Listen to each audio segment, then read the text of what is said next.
Вітаю ўсіх, гэта Рома і Вандра падкаст. Падкаст, у якім мы размаўляем пра спадчыну з людзьмі, якія так ці інакш звязаны з гэтай справай. У Беларусі не так шмат кейсаў па аднаўленні палацаў і сядзіб. І адзін з такіх на сённяшні дзень гэта Жамыслаўль і палацава-паркавы комплекс рода Умястоўскіх.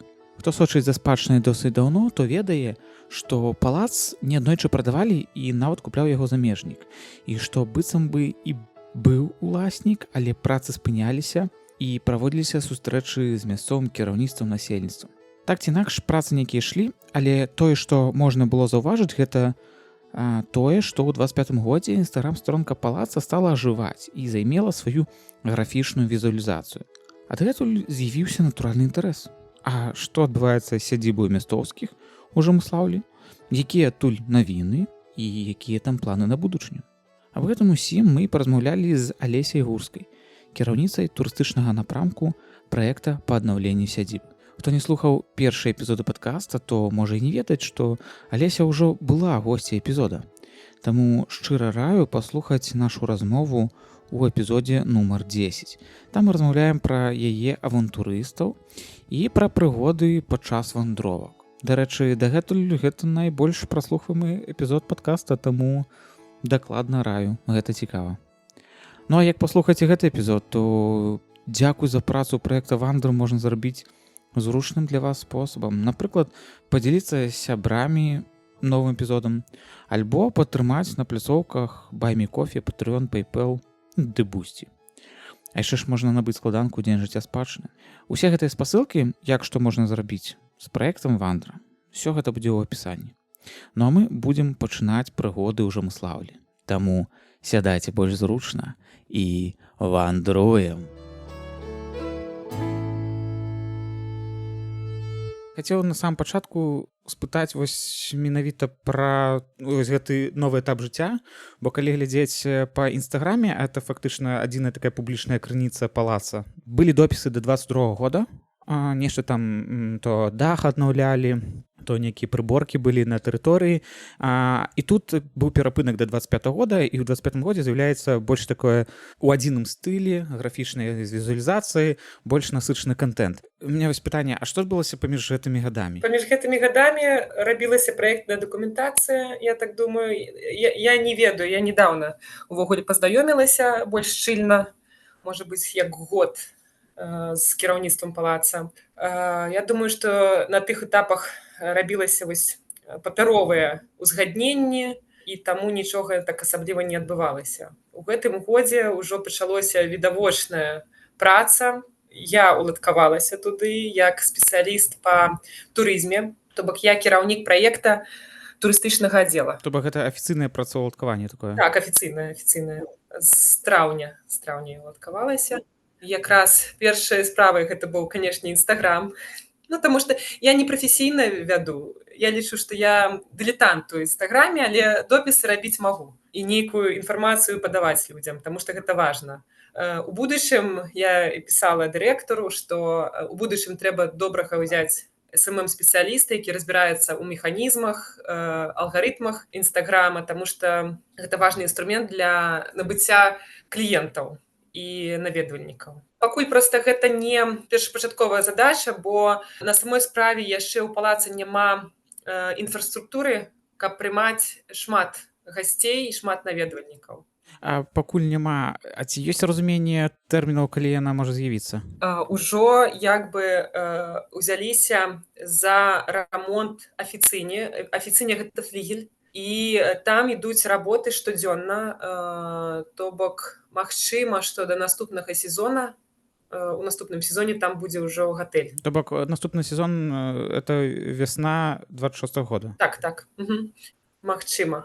Паралельна ідуць таксама працы па расчыстцы палаца, таксама ўзгадняецца яшчэ. Я ў гэтыя справы не асабліва разбіраюся ў справах, але ведаю, што экспертыза яшчэ не цалкам завершана. То бок там не да канца ўсё зроблена. А калі кранацца вось гэтага напрамка турыстычнай дзейнасці, а ёсць нейкая ўвогуле прапісаная стратэгія, да чаго ўвогуле мусіць прыйсці гэта дзейнасць, альбо гэта ўсё такі такая вольная прастора і ты сама кіруеш і на хадзе там нешта прыдумляеш? Я ўвогуле прыхільніца стыхійнасці. Я так і сваю працу з маёй турыстычнай фірмай выбудавала таксама, куды хачу, туды еду. Што людзям заўтра трэба, туды і едзем. То бок стратэгіі асаблівай няма, і яно працуе. Я не ведаю. Ну, працуе, людзі ёсць, попыт ёсць, куды ехаць таксама ёсць. Як бы, ну, ўсё добра. Я не стратэг, шчыра кажу. Я раблю тое, што мне падабаецца сёння, тое, што людзі патрабуюць сёння, што хочуць убачыць. А пасля вось шляхам такой практыкі. Можна ж выбудаваць ўсё, што загодна на практыцы. Сёння мы праводзім тое, што мы можам праводзіць. Гэта квесты, экскурсіі, дэгустацыі. Яшчэ ж там у нас возера ёсць і зарыбленае. І вось з гэтай рыбы прыдумалі такую графскую юшку. Вось таксама людзі прыязджаюць, каштуюць яе цёпленькую, гараченькую, толькі што з вогнішча. Ну, тое, што можам сёння. А ты кажаш, прыдумалі, гэта цалкам з нуля, альбо гэта нешта заснавана на нейкіх гістарычных допісах роду мястоўскіх, што яны рабілі гэтую юшку і вось адрадзілі? Не, я прыхільніца праўды. Я не люблю выдумляць на пустым месцы нешта. Недаўна прыдумалі брэнд графскі пірог. У Іўе ёсць пякарня, сапраўдны смак, па-беларуску названая, і мясцовыя энтузіасты прыдумалі рэцэпт, тыпу па рэцэпце графоў мястоўскіх, але гэта цалкам бутафорыя. Карацей, мне не спадабалася канцэпцыя вельмі, і я, хоць ідэя мне вельмі спадабалася, я гатова была падключыцца, рэкламаваць гэты пірог, але з-за таго, што там у лісце былі недакладныя гістарычныя звесткі, якія мне не спадабаліся, я проста не ўзяла гэты пірог і ніяк яго не анансую. Хоць я звярталася да тых, хто прыдумаў, кажу, напішыце што-небудзь іншае. Ну, калі ласачка, давайце, калі ласка, з гісторыяй нешта, ну, сапраўднае, таму што вы там абражаеце ў мястоўскіх, але не захацелі. А гэта прыватная пекарня? Прыватная. А чым яны тлумачылі, што не хочуць знаходзіць кампраміс? Кампраміс сказалі, што, ну, гэта пісьменнік быў, ён сказаў, што гэта яго інтэрпрэтацыя, ён можа выдумляць все, што заўгодна. І ён, тыпу, паметку зрабіў, што ўсё выдуманая гісторыя. Ну, унізе там. Ну, і ўсё. А мне гэта не спадабалася. А штосьці яшчэ ёсць такое гастранамічнае у мястоўскіх? Альбо ў планах, альбо і зараз? У планах ёсць. Мне сапраўды была думка, калі палац там ужо зможа паўнавартасна прымаць гасцей. Канешне, можна было распрацаваць штосьці такое, там, напрыклад, дэсерт, якія ўжывалі мястоўскія. Але вось гэта ідэя з пекарні, яна больш шырокая, і яна мне больш спадабалася, чым мая такая, як бы, па месцы. Мая была такая толькі на месцы, як бы, прадаваць людзям, якія прыязджаюць у Жамаслаўль, а тут больш маштабна, бо яна ахоплівала ўвесь Іўеўскі раён. То бок тыя людзі, якія там прыязджаюць праз Іўе, якія жывуць у Іўе, могуць каштаваць гэтую страву. Это, ну, я хочу сказаць, што гэта супер ідэя. Пра у мястоўскіх кажам, узгадваем розныя гастранамічныя вырабы. Гэта ж усё заснавана на нейкіх успамінах, запісах у архівах, дакументах. Калі мы кажам, што гэта, ну, сапраўды так было? Сапраўды так было, трэба яшчэ пашукаць. Ну, гэта будзе ўсё роўна, як гэта, рэканструкцыя. Гэта не будзе дакладна, не пісалі рэцэпты, не пісалі, як гатаваць. Яны толькі пісалі, што яны ўжывалі, чым яны харчаваліся, і ўсё. А рэцэптаў ніякіх такіх не было. І я проста хацеў падвесці крыху да даследчыя такога напрамку. Бо фактычна, каб, умоўна кажучы, каб існавала марозіва ў мястоўскіх, то патрэбна быццам бы, ну, альбо рэцэпт гэтага марозіва знайсці, альбо саму ўзгадку пра тое, што яно існавала, знайсці ў архівах, Яшчэ там дадаткова знайсці ўспаміны пра тое, што яно было там моцна кіслае, як яблык зялёны. І вось гэта таксама дадаць нейкі смак, і тым самым праз гэтую даследчую дзейнасць з'яўляецца нейкі лакальны такі выраб. І вось у меня з'явілася пытанне такое наконт захаванасці ўсіх гэтых дакументаў па роду Мястоўскіх і па Жымыслаўлю. І пра тую даследчую дзейнасць, якая можа быць у будучыні альбо і зараз ёсць. Наколькі ўвогуле гэта стасуецца з той дзейнасцю, якая зараз ідзе, і наколькі гэта ў планах ёсць? Пакрысе нешта робіцца, нешта даследуецца. Я колькі гадоў? 1,5 гады таму з'ездзіла ў нацыянальную бібліятэку, знайшла кнігу Яніны. Мне далі яе на такой бабіне, якую можна было глядзець праз спецыяльны апарат. І я пытаюся ў гэтай бібліятэкаркі, такая кажу, так, а як яе ўзяць, як яе можна пачытаць? Я ж не магу тут сядзець. Она такая, ой, ну зараз пагляджу. І крацей даслала мне, ёсць адлічбаваная кніга, але проста фотаздымкі. Я ўзяла гэту кнігу, спрабавала неяк перакласці ў перакладчыку, але гэта ж фотаздымак, яна, ну, крацей, якасць была кепская, фотаздымка ў гэтых, нічога не чытабельна. Ну і нешта сядзела з гэтай кнігай, там шмат фотаздымкаў было, і неяк вось пачала яе перакладаць сама. Сама там праз перакладчык, проста каб ведаць, што там напісана. А пасля выпадкова пазнаёмілася з дзяўчынай, якая ў гэтай тэме вельмі даўно. Яна ведае польскую мову, захапляецца рознымі радамі. І мы неяк з ёй пазнаёміліся, і яна знайшла гэтую кнігу. Я ездзіла, ведаеце, тундра ў бібліятэку, хоць я гугліла, праўда, але яна дзесьці знайшла ў прасторах інтэрнэта яе. Аднекуль знайшла ў добрай якасці, лічба добрая, не тое, што фотаздымкі, якія ў мяне былі. І яна пачала яе перакладаць, яна яе пераклала. У нас сёння ёсць пераклад гэтай кнігі. Зараз гэта не вельмі проста, аказваецца. Я думала, што гэта проста там напісаў нейкае выдавецтва, і табе пераклалі, зверсталі. Аказваецца, што не. Я гатова заплаціць грошы, каб мне гэта зрабілі, але няма спецыялістаў. І няма таго чалавека, які можа гэта зрабіць. Я звярталася да адных, да другіх, і ўсе мяне нешта, ну, карацей, і аднаму я тэлефаную кожны тыдзень і кажу, ну што, вы знайшлі? Ну што, вы знайшлі? І ён такі, перазваніце мне ў панядзелак, перазваніце мне ў панядзелак. То бок выдавецтвы жыруюць і... Таму што спецыялісты трэба, каб ведаў польскую мову, беларускую, і яшчэ рэдактар быў. Ну, зараз гэта, атрымоўваецца, зараз кніга на польскай, і патрэбна яе... Яна на беларускай ёсць ужо. А, ўжо на беларускай ёсць? Ёсць. Ёсць вось тое, што Наста пераклала. Ёсць гэты пераклад, але Наста, яна не філолаг, яна проста як вось чалавек, ведае польскую мову, і ён пераклаў на беларускую. Трэба вёрстка, трэба таксама, можа быць, чалавека, які валодае ў ідэале польскай мовай. Ну, хто займаецца прафесійным перакладам. Вось, я пра гэта, каб зрабіць якасна. Канешне, я магу адрэдагаваць Насцін тэкст і выкласці, але хочацца, калі мы ўжо працу гэту робім, больш грунтоўна, то бок больш якасна зрабіць. Спачатку ідэя такая, каб хаця б у электронным выглядзе зрабіць, каб яе можна было чытаць, і зрабіць доступ, напрыклад, каб не было больш такіх, ведаеце, ёсць гэты дакумент, успаміны Яніны Мястоўскай, на іх можна абапірацца, бо гэта чалавек, які жыў у тую эпоху, ён напісаў кнігу ўспамінаў, і на яе можна спасылацца. І каб нават дзеці, якія вучацца ў Івіўскім раёне, маглі ўзяць гэты матэрыял і там напісаць нейкі рэферат, прачытаць, даведацца. Таму што тое, што зрабілі вось з пірагом гэтым, там, ну, проста перавернутая гісторыя, з ног узяты нейкія персанажы, і зусім не тое, што было. І я вось даносіла, што гэта вельмі небяспечна, бо дзеці возьмуць гэту гісторыю і пасля будуць пісаць на аснове гэтай гісторыі рэфераты. І пасля блогеры нейкія прыедуць, таксама напішуць гэтую гісторыю, яна стане праз 5 гадоў сапраўднай. А яно не так. Таму для мяне зараз важна завяршыць пераклад гэтай кнігі, каб яна магла быць у доступе, хаця б у электронным, таму што шмат каштуе выданне кнігі, і, магчыма, яна не будзе карыстацца попытам вялікім.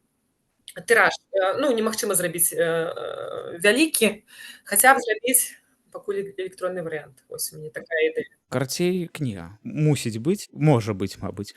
А па даследчай дзейнасці яшчэ штосьці апроч вось кнігі. Напрыклад, праект Веха збірае здымкі. Ёсць праекты, напрыклад, той жа Грай-бай, там, дзе з музычнымі інструментамі розных там сялян збіраюць. Мабыць, некая ёсць ідэя з калекцыянаваннем, зборам нейкіх артэфактаў альбо гісторыі, якія былі датычныя палаца альбо ўвогуле Жамыслаўля. Ну, збіраем усё, што датычна. Напрыклад, я вельмі хачу. У нас стаяла такая печка ў палацы, называлася «Казка» па матывах Андерсена. І яе ў перыяд там з 2006 па 2000 там, напрыклад, 18, я не памятаю, які перыяд, яе вынеслі за адну ноч. І атрымоўваецца, на фотаздымках захавалася гэтыя выявы, але проста там сфоткана з розных, і я сядзела, канструктар рабіла, дзе якая выява павінна быць, каб пасля аднавіць гэту печку. Это ёсць. Напрыклад, я выпадкова пайшла ў музей беларускай старажытнай гісторыі, які адчыніўся нядаўна. Ён быў закрыты на рэканструкцыю. Ведаеш пра такі? Так. Ведаю праз гісторыю, што музей выключна для супрацоўнікаў Акадэміі навук, і туды ўваход зачынены ўсім, але мусіць быць там апошнія некалькі месяцаў, я бачу допісы, што людзі туды траплялі. Так, я схадзіла туды, і я такая заходжу і гляджу, кафля. Я такая, адкуль у вас? Ну, тыпу, што печка скрадзена, а тут у музеі знаходзіцца гэта кафля. Ну, кафлінка адна.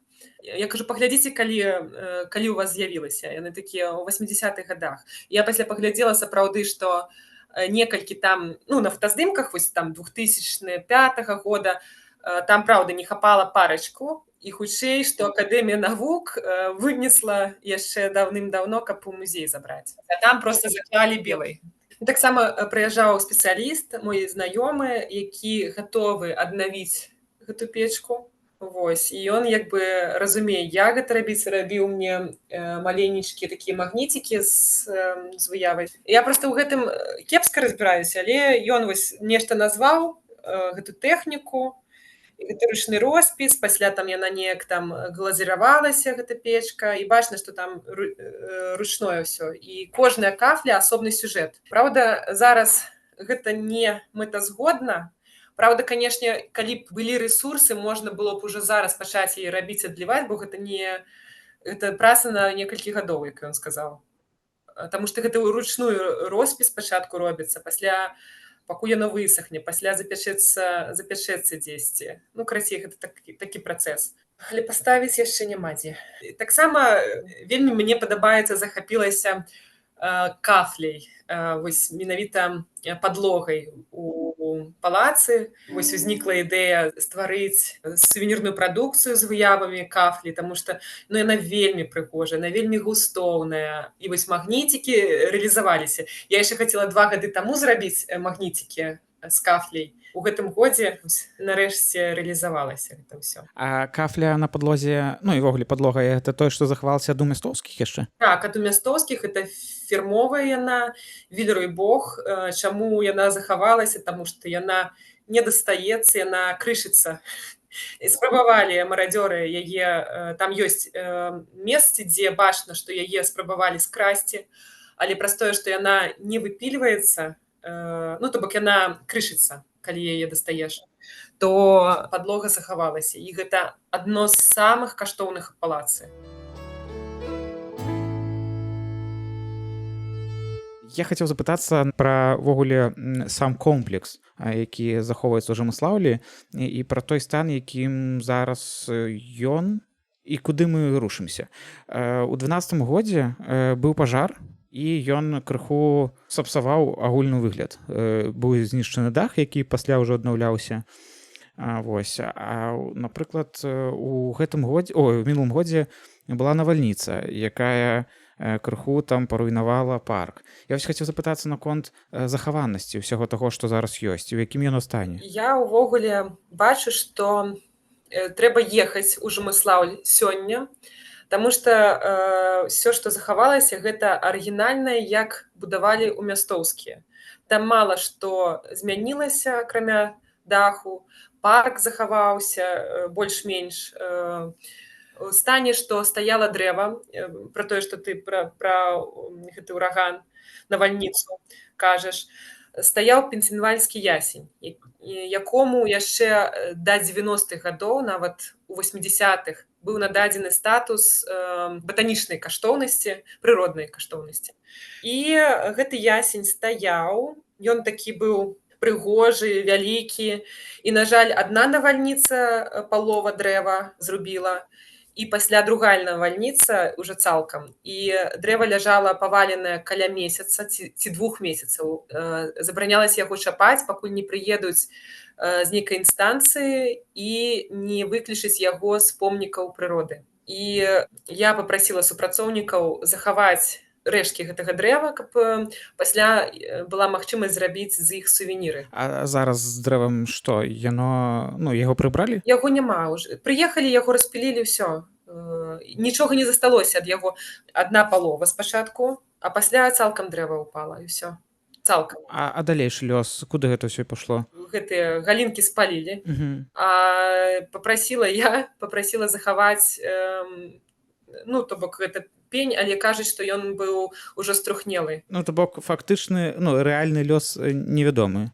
Ці то на дровы, ці то ў лабараторыю. Лабараторыю ніхто не забіраў яго. Ён спарахнелы, і добрыя кавалкі, я папрасіла іх захаваць, каб зрабіць пасля сувеніры з яго. А спецыяльна дырэктар пазнаёміўся з кіраўніком батанічнага сада, і спецыяльна для палацу мястоўскіх вырошчваецца ў прабірцы пенсільваньскі ясень. А ці вядома ўвогуле гісторыя гэтага ясеня? Кім ён быў пасаджаны, адкуль прывезены? Проста калі разбівалі парк, быў спецыяльны запрошаны садавод, які разбіваў парк і садзіў дрэвы. І яшчэ хачу сказаць, што ёсць на ўездзе ліпавая алея, якую пасадзілі ў мястоўскі. Вядома, што 24 ліпы яны пасадзілі адразу пасля вяселля. Гэта 1882 год. Калі падлічыць, гэтым ліпам каля 150 гадоў. Колькі гэтым ліпам засталося, мы не ведаем, але я ўжо сёння, ўжо год таму казала дырэктару, што трэба садзіць новую алею дзе-небудзь у працяг. Ён сказаў: так, добра, толькі зараз у нас будаўніцтва будзе ісці, каб гэтыя дрэвы не пашкодзіліся. Але ў будучым плануем таксама пасадзіць новую алею, каб праз 50 гадоў гэта ўжо так выглядала прыгожа. Ідэя добрая. А вось я запытацца хацеў наконт алеі. Выпадак быў у Польшчы увесну. Быў выпадак. У адной гміне, карацей, была грушавая алея, і паміж дрэвамі пасяродцы была дарога, але яна была не шырокая, і хацелі пашырыць дарогу, і паднялася пытанне вось пілавання гэтай алеі, а яна была досыць каштоўная. І вось тут пытанне з ліпавай алеі ў Жымыслаўлі. Наколькі ўвогуле ёсць пагроза таму, што праз перабудову дарогі, праз яе пашырэнне, праз тое, што ездзіць тэхніка, напрыклад, што яна неяк будзе пашкоджана? У мяне няма такіх думак, што будзе нешта кепскае. Там шырокая дарога, праехаць тэхніка можа, там ёсць заезды з розных бакоў, таму ліпавая алея, я думаю, што яна захаваецца ў добрым стане і будзе расці да той пары, пакуль дрэвы самі, карацей, у нас зараз тэндэнцыя, што калі дрэвы пачынаюць ужо уяўляць нейкую небяспеку, напрыклад, што яны струхнелі трошачкі, могуць там галінкі вялікія падаць, то іх ужо прыязджаюць, зразаюць. Канешне, я б хацела, каб да апошняга, пакуль што яны ў добрым стане, гэтыя ліпкі. Хацелася б, канешне, каб да апошняга яны пражылі. А усе 24 стаяць? Стаяць 22. Захавалася. 2 не хапае, не ведаю, калі яны зніклі. Зразумеў. Пачаць новую алею можна будзе якраз з 2 дасадзіць, каб яны крыху аднавілі агульную тую. Яны ўжо не дагоняць ніколі. Это трэба садзіць дрэвы, не ведаю, якія, 100гадовыя. пра захаванасць і пра бягучы стан палацу. А што зараз увогуле з самімі будынкамі? Зараз палац адбываецца расчыстка. Яшчэ не ўсё прыбрана, расчышчаецца ад смецця, таму што там заўсёды карацей 10 гадоў будынак стаяў без даху. І гэта такія ўжо працэсы адбыліся, якія нельга вярнуць, бо нават дах ужо стаіць новы, які паклалі 2 гады, але я бачу, што з кожным годам стан палаца горш і горш, хоць ужо стаіць накрыты. І кожны год нешта там абвальваецца. Калі ў 20-м годзе я яшчэ магла прайсціся па другім паверсе, я там хадзіла, то ў гэтым годзе ўжо на другі паверх немагчыма падняцца. Ну, няма пакоя, дзе можна было б пахадзіць. Паўсюль небяспечна стала. І там год таму была яшчэ столь разная, цэлая цалкам.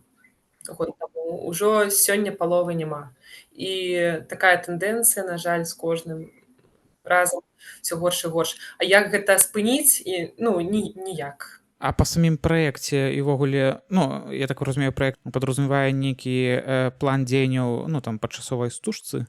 То бок там да восені 25-го года мы мусім зрабіць гэта, да весны 26-го гэта, не? Я не ведаю, праўда. Вось гэтым я не займаюся, мая сфера дзейнасці турызм, і гэтыя тэрміны, я не ў курсе іх. Я ведаю толькі адно, што раённая адміністрацыя зацікаўленая, каб гэты палац быў у гэтага ўладальніка, таму што ён нешта робіць. Ён, праўда, і ахоўвае, і там і косіцца, і ўжо перакрылася, дарэчы, перакрылі дах, паставілі новы ў Свіране, літаральна гэтым летам. Гэта таксама такі пласт працы, ну, цэлае лета рабілі. Вось. Зараз робіцца рамонт у афіцыне, я ўжо казала. А там яшчэ лядоўня прыгожая стаіць. Лядоўня адносіцца не да... Ну, карацей, адносіцца да палаца-паркавага комплексу ў Мястоўскіх, але не адносіцца да новых уладальнікаў. Лядоўня заўсёды была у маёмасці вінакурні, спіртзавода. У Жымыслаўлі ёсць яшчэ вінакурня, якая засталася ад у Мястоўскіх. Пасля Другой сусветнай вайны, в 50-х годах, перайшло Савецкаму Саюзу завод, і там зрабілі спірт-завод. Спецыяльна для гэтага зрабілі ГЭС, гідраэлектрастанцыю, каб было электрычніцтва. І мой дзядуля прыязджаў якраз будаваць гэты ГЭС. І гэты завод дзейнічае да гэтай пары. Сёння там спірт не робіцца, яшчэ да недаўняга часу рабіўся, сёння там разлівае шклоўмывайку. І атрымоўваюцца будынкі самога спіртзавода, належыць гэтай установе, і таксама вось гэта лядоўня. І ў 2000-х годах у лядоўні рабілі рамонт, яе пабялілі, паставілі, напэўна, новыя дзверы, магчыма, вокны новыя ставіліся, плот паставіліся.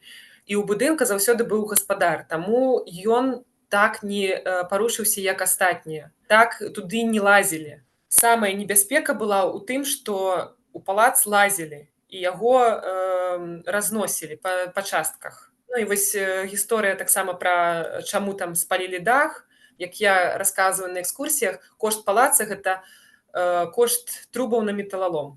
Таму што выразалі трубы, каб здаць іх, балгаркай выразалі. І іскра патрапіла на дах, і дах загарэўся, і вось такое. Ну і вось пра лядоўню, што ў яе ёсць гаспадар, яна у трошачкі лепшым стане, чым астатнія. А зараз лядоўня яна неяк выкарыстоўваецца, альбо наўпрост яна стаіць? Яна проста стаіць, там косяць, туды нікога не пускаюць унутр. Я разумею, чаму. Таму што ўнутры не дарабілі рамонт. Яго зрабілі ў 2000-х, пасля там нешта адбылося, і зараз там зусім кепскі стан унутры менавіта. Кепскі, і здаецца, як па чутках, што дырэктар вось гэтага спіртзавода будзе рабіць там рамонт і таксама ладзіць дом адпачынку. Там месца вельмі файнае. Там від на возера, будынак у добрым стане, там укласці, можа быць, трошачкі, і можна было б адкрыць хуценька. То бок гаворак пра тое, што лядоўню можна там прадаць уладальніку палаца, не ходзіць? Здаецца, не. Здаецца, не, таму што сам хоча, як я разумею, хоча сабе пакінуць вось гэты дырэктар спіртзавода. А спіртзавод гэта дзяржаўнае прадпрыемства? Здаецца, дзяржаўная. Цікавыя інтарэсы ў дзяржпрадпрыемстве. Ну, але калі нешта зробіцца, то окей, хай робіць. Ну, я чаго пытаўся наконт продажы другому уласніку, бо ну, тады б гэта ўсё ну, неяк трапіла б у агульную нейкую канцэпцыю. А я не бачу тут праблемы вялікай. Вось я асабліва не бачу. Хай будзе у таго, можа ён нешта зробіць. Будзе больш інфраструктуры, можа разнастайнай. Тут не абавязкова камусьці аднаму ўсё. Хацеў запытацца наконт фэста, які праходзіць у Жамыслаўлі штогод. Што ўвогуле гэта за з'ява? Жамчужаная зорка, палац у Мястоўскіх. Гэта з'ява, гэта брэндавае раённае мерапрыемства, якое штогод праходзіць у Юіўскім раёне. Ініцыятары гэтага мерапрыемства не уласнікі палаца, ініцыятары раённая адміністрацыя. Ну, гэта такой фэст дзеля таго, каб ну, то бок звярнуць увагу на палац, зладзіць свята. У іх у супрацоўнікаў культуры ўвогуле ёсць як бы спіс, колькі ім трэба мерапрыемстваў правесці ў год. І ў розных там вёсках ладзяцца такія мерапрыемствы. І вось пад гэта падпадае і Жамыслаўскі палац. А які ўвогуле адчуванні ад гэтага фэсту? Наколькі ён увогуле, ну, наколькі палац вычэрпвае свой патэнцыял праз гэты фэст? Альбо нешта патрэбна там дарабіць, чагосьці не хапае? Ну, я просто да гэтага фэста стаўлюся як да мерапрыемства, мэтавай аўдыторыі якога з'яўляецца мясцовае насельніцтва. Ім, праўда, трэба бясплатны ўваход. Што ім трэба? Бясплатны ўваход. Ім трэба, каб прадаваўся шашлык. Ім трэба, каб прыехалі горкі для дзяцей. Гэта, ну, гэта праўда, гэта патрэба, хай раз на год, праўда, гэта адбываецца. Горкі для дзяцей прыязджаюць, прадаюцца нейкае смакоцце, там цацкі для дзетак. Ім патрэбна таксама песні тыпу «Чарка і шкварка». Ну, па-іншаму, ну, гэта патрабуе сам народ. Хочацца, канешне, каб выхоўваць больш высокую культуру. Гэта можна паступова рабіць. І, праўда, там робіцца там вельмі цікавае вось гэта шэсце ў шляхецкіх касцюмах. Вельмі цікава выглядае, праўда. Ну, гэта такая ўстаўка. Яна высокагустоўная. Ну, на мой погляд. А ты была на кожным фэсце? Не на кожным. Я, калі пабачыла ў 21 годзе раставыя лялькі Машы і мядзведзі, падумала, што я кудысьці не туды прыехала. І магчыма, што гэты фэст не варты маёй увагі. Канешне, прысутнічала б, глядзела, але проста я ж працую па выходных.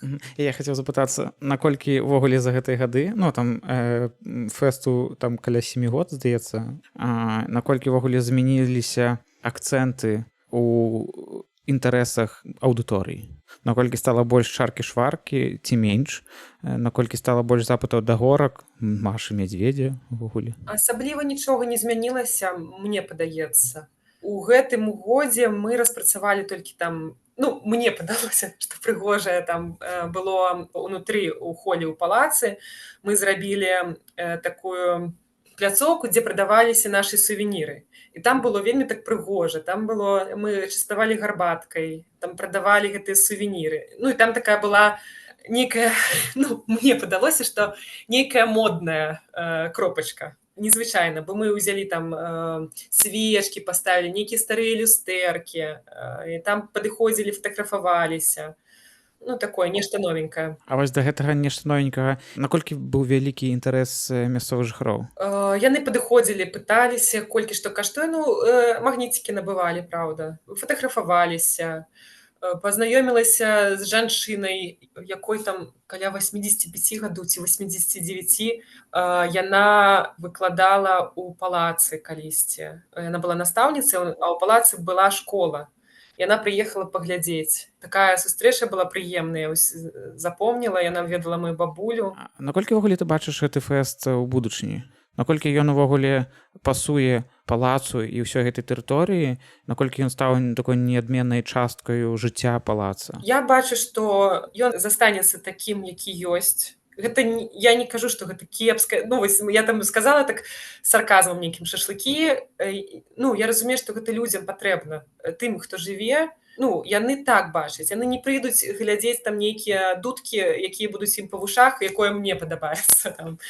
Яны прыйдуць, праўда, там танчыць пад гэту музыку, яны хочуць. І гэты фэст хай застаецца такім, як ёсць. Магчыма, яго нечым разбавіць больш цікавым, але кардынальных зменаў я не бачу.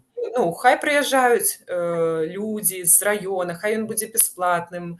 І раз на год яны там пабачыць палац, як ім, магчыма, будзе аднаўляцца. А больш фэсты іншыя, якія я бачу, якія б я хацела рабіць, гэта ўжо будзе, напэўна, на камерцыйнай аснове, калі людзі прыедуць, заплацяць добрыя грошы і змогуць добра адпачыць. Я ўжо рабіла кшталту такое мерапрыемства дабрачыннае, засталіся ў тых умовах, якія у нас ёсць, людзі засталіся вельмі задаволеныя. Ну, цікава было, праўда, мне неяк спадабалася. То бок планы ёсць асобныя яшчэ ад таго, што зараз існуе. Так, ёсць асобныя, і ў мяне ёсць уже ідэі.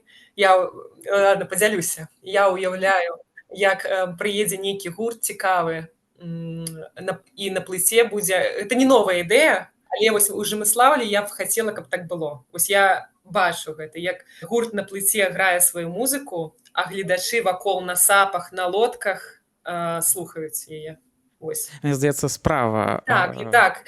Але б я хацела таксама, таму што я вельмі люблю ўвогуле ваду. Я ладжу сплавы на байдарках і на сапах у Жымыслаўлі і люблю запрашаць гурты. Ну, карацей, гэта таксама мая тэма. А ў гэтых умовах, ну, у гэтай карцінцы, якая бачыцца музыка? Гэта класічная, альбо гэта нешта больш папсовае? Ну, папсовае ў станоўчым сэнсе. Я б зрабіла... Ну, мне ёсць на прыкмеце гурт, які я бачу. Так, я запрашала музыкаў ужо ў палац. Гэта была такая класічная музыка старадаўняя. Гэта выглядала вельмі арганічна. Але на плыце я хачу больш такое нешта рокавае, меланхалічнае. Зразумеў. Ну, то будзем чакаць навін, мабыць, у наступным сезоне. Ну, гэта ж таксама, гэта трэба дазволы на культурна-масавыя мерапрыемствы. Ну, будзем глядзець. Хацеў запытацца яшчэ пра фэст. У гэтым годзе, калі праходзіў фэст і пісаў сайт Іўеўскага раёна, быццам бы Іўеўскай газеты, справаздачу, і там прыводзілі словы старшыні суботнікаўскага сельсавета, што плануецца пабудаваць гасцініцу і увогуле, каб усе працы зрабіць, патрэбна там 5-6 мільёнаў еўра. Наконт гасцініцы гэта вось тое, што на пачатку гаварылася, што, мабыць, ужо ў наступным сезоне ўжо будзе адкрыта. А што датычна вось грошай, вось гэтай сумы, наколькі гэта ўвогуле рэальная цифра, альбо гэта наўпрост з галавы было? Мне здаецца, што лічба рэальная. Рэальная, бо грошай патрабуецца вельмі шмат. Вельмі шмат. Я як бы не ўдаюся ў фінансавыя гэтыя справы.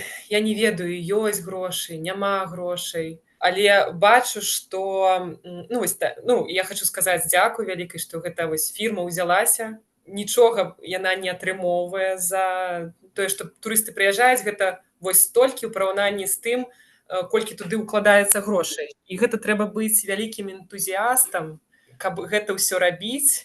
І матывы вось Міхаіла Грінскага, ну, я так разумею, што ён проста хоча рабіць.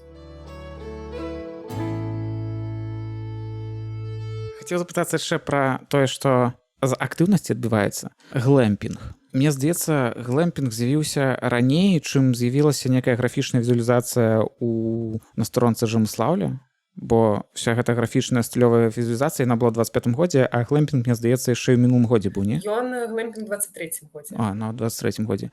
Гэта таксама частка дзейнасці па палацы, альбо гэта нешта твоё прыватнае? Прыватнае, маё прыватнае, так. Зараз раскажу, як гэта задумвалася. Я вельмі люблю Жымыслаўль. І я разумею, што калі прыязджаеш у Жымыслаўль, хочацца спыніцца дзесьці.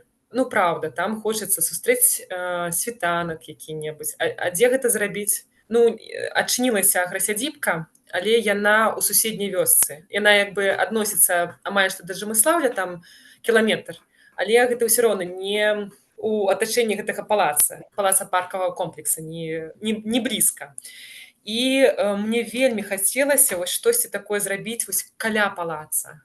І я нават хацела набыць хату пачатку 23-го года, хацела набыць хату, каб там зрабіць турыстычны аб'ект на тэрыторыі. Але скажу так сумленна, што у Жымыслаўлі вельмі дарагая нерухомасць, вельмі дарагая. Адзін дом прадаецца ў ваколіцах Жымыслаўля за $250,000. Ну, вось вісіць на Realty.Buy, можаце паглядзець. Там, калі я не памыляюся, 250,000. Ну, а я хацела нейкую хату закінутую купіць. Ну, і таксама дорага. Я разумела, што калі я набуду, у мяне не застанецца грошай на рамонт, і я не адкрыюся ў гэтым сезоне дакладна. І я пачала думаць, што мне рабіць. Ну, а хочацца. Я ўжо прыдумала. І нейкі само ўзнікла у мяне побач з домам закінуты ўчастак, які таксама прадаецца вельмі дорага. І я звязалася з гаспадаром і сказала, што давайце там пасупрацоўнічаем. Вось, і я як бы ўзяла гэты ўчастак у арэнду. Не выкупіла, але ўзяла ў арэнду. І на яго пляцоўцы паставіла такі намёцік і здаю яго. Супер. І як яно 2 гады прайшло? Добра, цудоўна. Попыт вялікі, але нашы магчымасці маленькія, бо я працую і ў палацы, і ў мяне яшчэ авантурысты. Сама прымаць гасцей не магу. У мамы па здароўі не вельмі атрымоўваецца, і таму мы мала здаем. Нават у гэтым годзе мы ніводнага паста не рабілі, што нешта там здаецца ў арэнду. Не рабілі, але людзі былі, іх было дастаткова. Хто ведае, той ведае. Шырокую рэкламу не робім. Як я і ў авантурыстах таксама не раблю шырокую рэкламу. А вось, з тым, што магчымасцей не так шмат, там не хапае рэсурсу, каб з усім гэтым усім кіраваць на наступны год, или там на бліжэйшыя гады, ёсць нейкія рашэнні, каб усё ўхапіць? Каб і глэмпінг быў больш такі... Няма такой патрэбы, ведаеш, няма. Я не чалавек бізнесу і развіцця. Вось я паставіла намёцік, ён карыстаецца попытам. Ён вось такім стане, як бы, там няма асфальтаваных дарожак, там няма такіх вось супер-пупер манументальных канструкцый. Ён такі, як бы, трошкі дзікі, і ён не патрабуе большага. Ну, я разумею, я хацела паставіць там 2 намёцікі, пасля разумею, гэта, людзі будуць, калі адпачываць, будуць адзін аднаму перашкаджаць, яны будуць блізка, і гэта будзе ўжо не тая утульнасць. І таму я не планую развіваць глэмпінг. Будзе нешта там падраблівацца, можа, у лепшы час, можа, там кастравая зона больш будзе утульная, але развіцця, тым больш, што гэта чужы ўчастак, які ў любы момант можа быць прададзены. Там ці гаспадар вернецца, і скажа, я тут буду жыць. То бок, не мэтазгодна. І таму ўсё застанецца так, як ёсць. Вось ты кажаш, глэмпінг гэта быў такая ось мэта, і хацелася зрабіць, ужо ўсё гэта бачылася ў галаве, зрабілася, гештальт закрыўся. Ёсць яшчэ нейкая наступны крок у планах? У планах, зараз ось я занялася палацам. Палацам хочацца рабіць вось нейкія мерапрыемствы цікавыя. Я зрабіла у гэтым годзе, мне здаецца, што напрыканцы лета я так ухапіла за хвост гэта лета і зрабіла мерапрыемства такое, якое, в прынцыпе, я і хацела даўно. Яно такое было камернае, такое мы глядзелі кіно, мы там слухалі лекцыі, такое цікавае. У будучым таксама хачу развіваць, каб турысты прыязджалі, каб больш грошай зарабляў палац, бо я же бачу, што там адбываецца і што палацу патрэбна шмат грошай. І каб хаця б падтрымаць тыя заробкі, якія атрымоўваюць супрацоўнікі, патрэбны турысты. Я ўжо не кажу пра будоўлю і аднаўленне. Даехалі авантурысты, а я вось не даехаў свой час у Жымыслаўлі, і я магу патлумачыць чаму, бо я не ведаю, як туды даехаць грамадскім транспартам, каб яшчэ і вярнуцца. І вось у меня пытанне, ці існуе ўвогуле, канешне, гэта было там 3 гады таму, 3-4 гады таму, мабыць, нешта змянілася за гэты час. Адзіная магчымасць, якую я бачу, гэта прыехаць з роварам на цягніку дзесьці там да Гаўі, здаецца, і туды на ровары, назад на ровары, але нешта там не паспявалася на цягнік, які едзе з Ліду Маладзечна. Карацей, ці існуе праблема з інфраструктурай вось транспартнай? Існуе. І менавіта ў суботу чамусьці не ходзіць аўтобус у Жамыслаўле з Іўя. І я тэлефанавала на станцыю, кажу: «А чаму?» Такія: «Так немного ж людзей там, немного ж людзям надо там». Я кажу: «А так вы не хочаце там же палац, там людзі ездзяць». Нет пока. Ну, гэта трэба размаўляць не з касірамі, канешне. Гэта трэба будзе размаўляць з раённай адміністрацыяй, і я думаю, што ў наступным годзе можна будзе размаўляць, таму што ўжо сапраўды ў палацы рух пайшоў, нешта аднаўляецца, нешта робіцца, і сёлета наведвальнікаў комплексу ў Жамыслаўлі было вельмі шмат. Я выходзіла на працу ў нейкія дні ў выходныя, ну, на дапамогу. Я проста, не ведаю, бясконца праводзіла гэтыя экскурсіі, і яны ішлі. Мы ўжо там зачыніліся, а людзі там яшчэ ў 8, у 9 гадзін вечара казалі: «Адчыніце нам, калі ласка, пакажыце нам, раскажыце», а ў мяне я ўжо хадзіць не магу проста. А я вось, ну, калі задумаўся пра тое, што гэта праблема, пасля нешта задумаўся, што, мабыць, гэта можа, гэта ўжо і не праблема, быццам бы, што машына гэта ўжо не сродак некай такой роскашы. Гэта ўжо, ну, сродак перасоўвання. І быццам бы ўжо там у кожнай сям'і ёсць машына, і, мабыць, і патрэба ў грамадскім транспарце можа не існуе. І можа гэта я наўпрост таго, што не маю правоў кіроўцы і гляджу на гэта як на праблему. Не пагаджуся.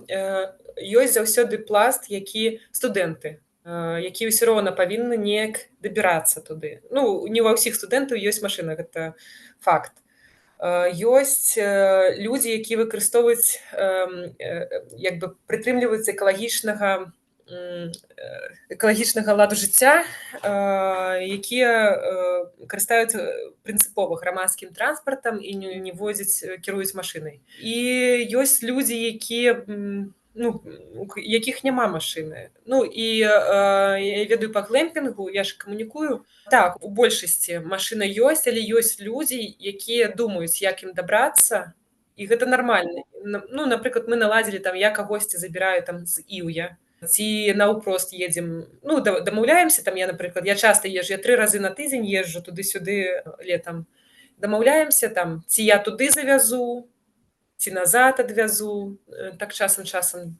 Вось. Я разумею, што гэта праблема, бо я сама часам карыстаюся. Бывае так, што мне трэба пакінуць машыну, там я кудысьці паехала на аўтобусе, і крацей, а пасля не маю як дабрацца да Жамыслаўля, і аднойчы я стаяла 2 гадзіны у Іўі, лавіла машыну і не магла злавіць. І кудысьці мяне завезлі толькі да суботнікаў, і пасля пешшу з суботнікаў ішла. Зразумеў. А яшчэ ёсць нейкія праблемы з інфраструктурай? Праблемы з інфраструктурай у Жамыслаўля менавіта? Ну так, фактычна ж едуць у вёску, а і у тым ліку ў палац. У палац. Я хочу сказаць плюс. У нас ёсць добрая крама. Добрая крама, якая працуе з раніцы да вечара, без выходных, без перапынкаў. Гэта прыватная крама, там працуе сям'я. І калі я была ў іншых вёсках, я часта падарожнічаю, што я заходжу нейкую вёску і бачу, там асартымент вельмі маленькі. То тут няма такой праблемы, тут ты прыходзіш і кажаш: «Мне там патрэбны, проста у меня ж дзіцёнак маленькі, мне трэба падгузнікі, там быў дзіцёнак маленькі, там такога памеру». Сёння на наступны дзень мне замовілі, там, ці табе патрэбны там торт, паслязаўтра дзень нараджэння. Усё яны хуценька замаўляюць, і гэта вельмі вялікі плюс да нашай інфраструктуры, што ёсць такая крама, якая мабільная, можа вырашыць хутка ўсе пытанні, і таксама час працы доўгі. Якія праблемы яшчэ ёсць? Гравійка ёсць праблема. Калі ехаць праз Іўе, то добры асфальт, усё добра.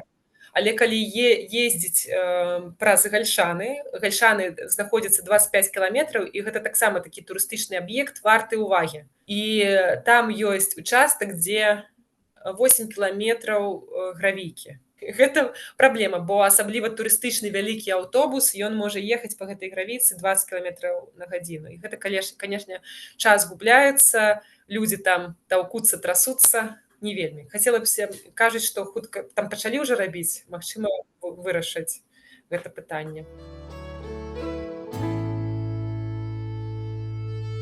У апошнія месяцы і ў паланечцы і ў нароўлі пісалі пра навіны пра тое, што былі ўзламаны замкі, нешта там было пашкоджана там з дзвярмі было.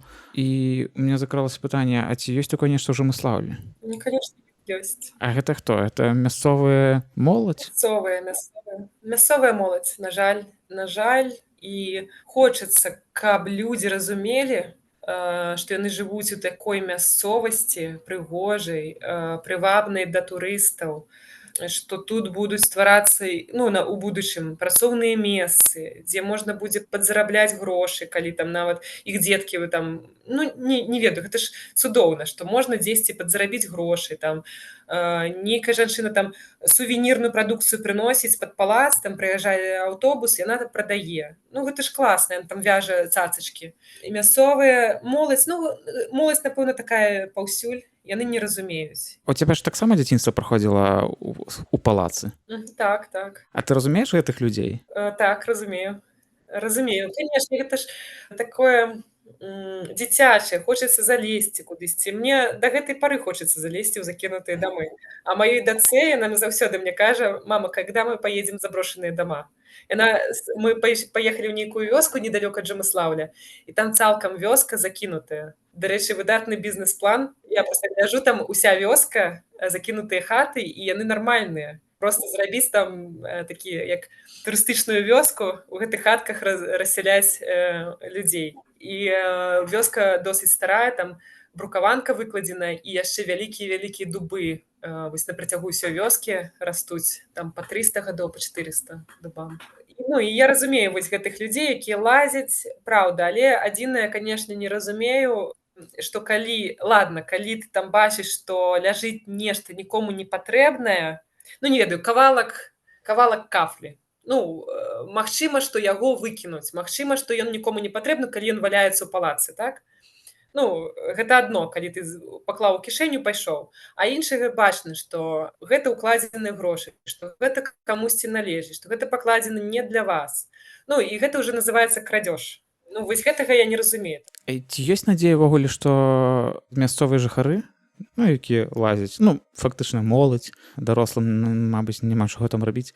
Ці ёсць надзея на тое, што яны па-іншаму будуць глядзець на палац у будучыні? У мяне ёсць надзея. Я ніколі не губляю яе. Але калі быць так рэалістам, то хутчэй за ўсё не. Таму што ўсё ж такі выхаванне ідзе з сям'і. Вось. Працень не. А ўвогуле мясцовыя жыхары, наколькі яны зацікаўлены тым, што адбываецца на тэрыторыі палаца, і наколькі яны праяўляюць свой інтарэс да таго, што, магчыма, з'яўляецца нейкі патэнцыял? Гледзячы, якія жыхары. З Жамыслаўля выйшла шмат беларускамоўных. Вось я ведаю там каля 10 асобаў, якія ў жыцці карыстаюцца беларускай мовай. Там, напрыклад, дзяўчына прыязджала там да бабулі. Я выпадкова яе знайшла ў інстаграме, яна па-беларуску вядзе свой інстаграм. Другая дзяўчына проста прыязджала ў Жамыслаўль тусавацца, хадзіць на дыскатэкі, яна сёння там выкладчыца беларускай мовы. У каго я хацела набыць хату беларускамоўную, у каго я бяру ў арэнду зямлю беларускамоўную. Там, такая канцэнтрацыя нейкая, там мая сяброўка дзяцінства таксама стала беларускамоўнай. Дзяўчына, якая жыла таксама каля палаца, яе бацькі, яна таксама беларускамоўная. Канцэнтрацыя такіх свядомых людзей. Фермер яшчэ, які на Камароўцы прадае свае вырабы з Жамыслаўля. Ён беларускамоўны. Свядома беларускамоўны, спецыяльна не на трасянцы размаўляе, на чыста беларускай мове. Крыцей такое. Таму гэтыя людзі, вось які там зацікаўлены ў распаўсюджанні беларускай культуры, якія свядома абіраюць беларускую мову, яны, канешне, разумеюць, таму што ёсць такія жыхары. А ёсць, проста звычайныя, як гэта сказаць, рабацягі з працоўных сямей, там дзесьці нават такія не вельмі там сем'і. ну, разумееце, якія. І, ну, канешне, ім цяжка гэта данесці. Хоць хтосьці з мясцовых там дапамагае ў расчыстцы палаца, там, ну, за грошы, вядома, там працоўка. Вось. Магчыма, калі гэта будзе там адноўлена, то яны будуць ганарыцца, што яны з Жамаслаўля і будуць усім расказваць, а мы вось там вось адтуль, у нас там такі палац шыкоўны, вядомы на ўсю Беларусь. Добра. А ўвогуле, калі ну, ты ўжо там афіцыйна працаўладкавалася, ці адчуваеш ты ўвогуле падтрымку з боку людзей, якія не за Жамыслаўля? Што вось быццам бы клёва, што палац аднаўляецца, што вось ну, гэта, каб адчувалася, што гэта не толькі некая такая лакальная справа, а крыху больш шырокая. Ну, канешне, вось тое, што ты заўважыў, што там Інстаграм пачаў весціся, што там нейкая движуха пачалася. Шматлікія кажуць, што заўважна, што пачалося. Але кажуць, што гэта ўсё, ну, тыпу, мне пішуць дыфірамбы, але гэта не толькі я. Ну, як бы, бачна, што там я нешта пачала рабіць, але палац сам пачаў, ну, то бок кіраўніцтва палаца само пачало гэта ўсё. То бок і мяне ўзялі дзеля таго, каб я дапамагла. Таму што яны самі зацікаўлены у, як бы, папулярызацыі. Афіцыйна працаўладкавалі цябе, ці ты працаўладкавалася, але да гэтага быў яшчэ глэмпінг, і фактычна ты ну, падчас размовы казала, што ты любіш Жамыслаўль. І гэта і пра палац фактычна, і пра вёску. І я хацеў вас запытацца, чаму ўвогуле у цябе такая ўвага і любоў да Жамыслаўля, і адкуль матывацыя, што падштурхоўвае цябе дзяліцца вось гэтай любоўю з іншымі? Адкуль любоў? Там нарадзілася мая маці. Бабуля з дзядулем там пазнаёміліся, нарадзілі 3 дачок. І для мяне Жамыслаўль быў заўсёды нейкім чароўным месцам. Я туды прыязджала у дзяцінстве на лета. Мяне нават там аддавалі на ўсё лета, калі я зусім маленькая была. Нейкае для мяне заўсёды было райскае месца. Я гуляла сама па сабе. Мы хадзілі сустракаць кароў. Ну, гэта быў такі, ведаеце, залаты час і залатое месца для мяне, чароўнае. І гэта вось самыя добрыя ўспаміны ў мяне з Жамыслаўля. І калі там уяўляеш месца сілы, ну, напрыклад, там псіхалагічныя нейкія практыкі, то заўсёды я ўяўляю Жамыслаўль. Я хадзіла ў гэты палац, я адчувала пах. Ён яшчэ тады, зараз ён па-іншаму, трошкі ў яго водар, а тады вось гэты пах кніг, там была бібліятэка. Калі заходзіш, там таксама на дыскатэку мы хадзілі. І я заўсёды любіла палац.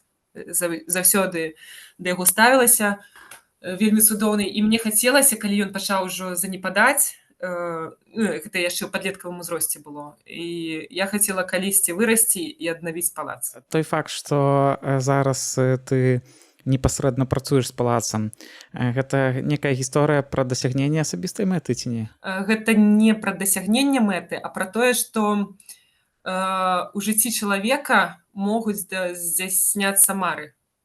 Вось. Пра тое, што гэта не тое, што нейкая мэта, да якой я там ішла. Я проста любіла сваю мару і рабіла для яе нешта. Гэта не такое, ведаеце, у лоб такі, як это, патлумачыць, што вось я паставіла сабе мэту і ішла да яе. Не было такога. Гэта проста я марыла, я хацела, я рабіла тое, што хацела. І ішла туды. І ў нейкі час я напісала Міхаілу, уласніку, хоць мяне ўжо ведалі, я прывозіла туды шмат турыстаў у палац, і мяне ўжо ведалі супрацоўнікі. А сам Міхаіл не ведаў, можа быць, толькі чуў. І я яму там прапанавала нейкія ідэі, проста сказала, давайте сустрэнемся, у мяне ёсць ідэі проста, каб як папулярызаваць палац і як прыносіць яму грошы. Ну, трошачкі больш.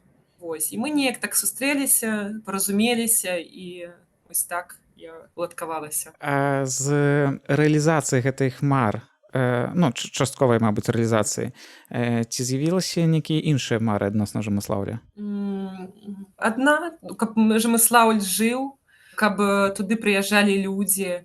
Менавіта людзі, якія зацікаўлены гісторыяй вельмі хочацца, каб не тыя, хто там нешта скрадзе і забярэ і нап'ецца дзе-небудзь пад кустом, а менавіта такія людзі, якія могуць ствараць, могуць ацаніць і любяць Беларусь.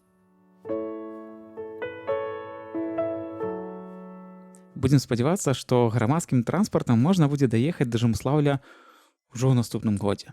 Але ўсё адно не будзьце як я. Не адкладайце туды сваю вандроўку, ды заплануйце Жамыслаўлю ў верасні ці кастрычніку. Мне здаецца, ў сонечны восеньскі дзень палац з дрэвамі выглядае калярова і прыгожа. У усялякім выпадку, калі глядзіш здымкі, дзе ўсё зялёнае, то адразу уяўляеш, як гэта будзе восень, і гэта сапраўды прыгожа. Ну і вядома, як будзеце ехаць, напішыце Алесе, каб яшчэ больш даведацца пра палац і вёску. Ну, а Алеся падзеліцца сваёй любоўю да Жамыслаўля з вамі. Усё проста. Спасылкі, куды пісаць і што чытаць пра палац, я пакіну ў апісанні да эпізода. А там жа будуць спасылкі на то, як падтрымаць праект Вандра. Нагадаю, што гэта важна і матывуе мяне працаваць далей. Дзякуй, што даслухалі выпуск да канца, і дзякуй тым, хто падтрымлівае праект. Шануйце спадчыну, распавядайце пра яе іншым, ну і, канешне, вандруем!